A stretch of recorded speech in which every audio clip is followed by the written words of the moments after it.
ನಮಸ್ಕಾರ. ನಾನು ಮಾಳಪ್ಪ ಶಿಂದೆ, ದೇವ್ರ ನಿಂಬರ್ಗಿ, ತಾಲೂಕು ಚಡಚಣ್, ಜಿಲ್ಲಾ ಬಿಜಾಪುರ. ನಾ ಈ ಮೆಣಸಿನ ಗಿಡಕ್ಕೆ ನೆಕ್ಸಾ ಕಂಪ್ನಿದು 42-47 ಈ ಗ್ರೇಡ್ ಯೂಸ್ ಮಾಡೀನಿ.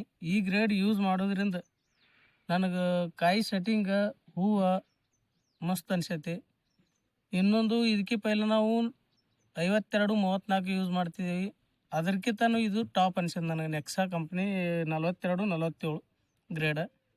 ಇದರಿಂದ ಕಾಯಿ ಸೆಟ್ಟಿಂಗ್ ಅಂತೂ ಫುಲ್ ಆಗಿಬಿಟ್ಟೈತಿ. ನನಗೆ ಸಮಾಧಾನ ಅದ ನಾ ಇದು ಯೂಸ್ ಮಾಡಿದ್ರಿಂದ. ಇದು ರಿಸಲ್ಟ್ ನೋಡಿ ಕಿಟ್ ಕ್ಯಾಟ್ ಅಂತೇಳಿ ಅವ್ರದ್ದೇ ನೆಕ್ಸಾ ಕಂಪ್ನಿದು ಅರ್ಥೋಸಿಲಿಸಿಲಿಕ್ ಆ್ಯಸಿಡ್ ಐತಿ. ಇದ್ರಾಗ ಪೊಟ್ಯಾಸ್ ಲೆವೆಲ್ ಇದು ಇರೋದ್ರಿಂದ ಗಿಡದ ಸ್ಟ್ರೆಸ್ ಕಡಿಮೆ ಆಗೈತಿ, ಗಿಡ ಫ್ರೆಶ್ನೆಸ್ ಅದ. Nexa company product top result ಅದಾವ ಅಂತೇಳಿ ನಾ ಹೇಳಕ್ಕೆ ಇಷ್ಟಪಡ್ತೀನಿ. ನಮಸ್ಕಾರ.